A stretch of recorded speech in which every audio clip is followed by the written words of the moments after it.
Pagalitan ka na naman yan yung Snoopy. Yeah. Oh, baliktad yung suot mo. Hindi baliktad sa ko. Ano palang tawag na?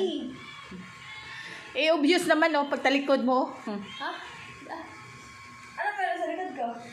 Talikod. Ano ba, Maked? Pati sa appropriate na to. Oh, okay na yun rin. Si mama kasi. Ano naman? Ba't yung sinabi? Na ano? Kasi hindi niya naman i-cut. Ang pasin ko ngayon. Joke lang. May ano, may pusa. May pusa. Ano ba? Bakit inaano mo si Snoopy? Pagalitan ka nyon.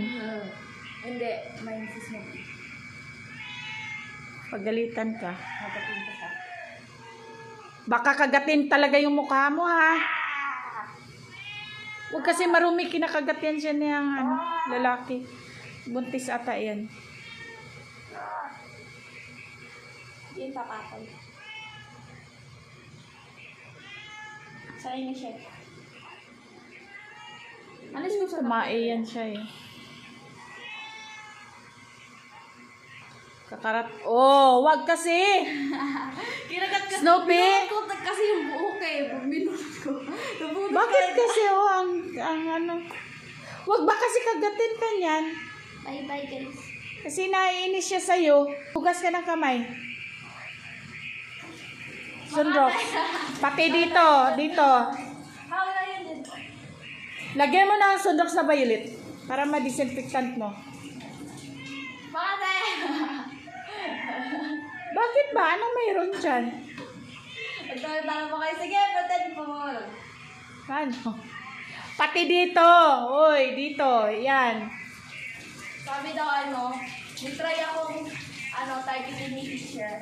Ha? Sabi niya, yung shipping ba yung mga niya ba, basta gano'n, may hindi siya, malalandi lahat ng mga klase ko. Yung lang, yung sumisiyo na gano'n.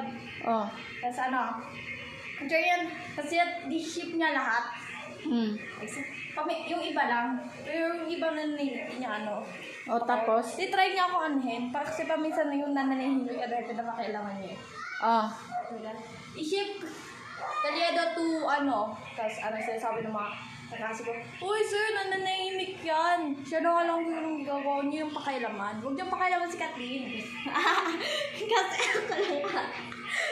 Kasi ako lang yung yung at least bait ako sila, kamilaan ko sila, wala talagang yun yung goal ko doon. At least ako lang yung late.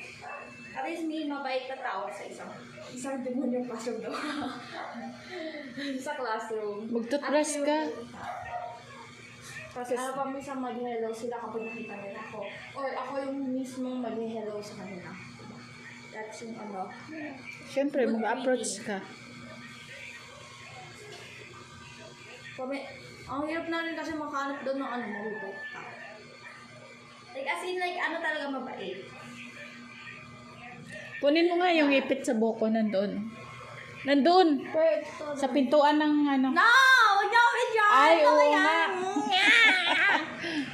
Nakalimutan ko. Sorry naman. Kung ba niwala dyan, kapal na mukha yun. Kapal kasi mukha dyan. Masakit kaya! Mag-toothbrush ka. Sige na. Mag-toothbrush ka. Mag-toothbrush ka. Nagugutom pa ako! Nagugutom ka pa. Bye guys! Thank you for watching my videos. This is my kwento ng buhay ni Kathleen. Kung ano nangyari sa buhay ko. Everyday. Yes. Alam mo may Bakit maaga nga pala ngayon? Di ko alam bakit maaga kayo. Sabi ko pa naman kanina kay Kit, agahan natin, 11 tayo alis dito kasi para si ate mo ma-dat na natin agad. Exam nyo? Tapos next yung uwian namin mga 8. So next naman yung sa amin 7. 7 uwian nyo? Yung second day. Kasi mag-air quick drill Tapos mabilisan lang. Kailan? Sa Monday? Sa kasi achievement test Tapos may kasama air quick drill. sa 16. Tapos 17, ano nyo na, Christmas Day. Kasama ako sa ano nun, iba na yung gumawa ng ano. Nang, Ng ano, kasama ako sa paggawa ng ano, photo booth. Yun, kasi creative daw ako. oh, tapos, Mga creative daw yung napili teacher. Ito lang. Yung isa na lang daw yung gagawa sa isa, no? Side costume. Pumayag na lang kami. So, wala akong gagawin sa 17, kundi ano lang. Magsuot ng white top, tas black pants. Yun din sinabi ni teacher mismo. Yun daw, basta black. oh, sige na. Okay, magbabay ka Bye na. guys! Thank you for watching!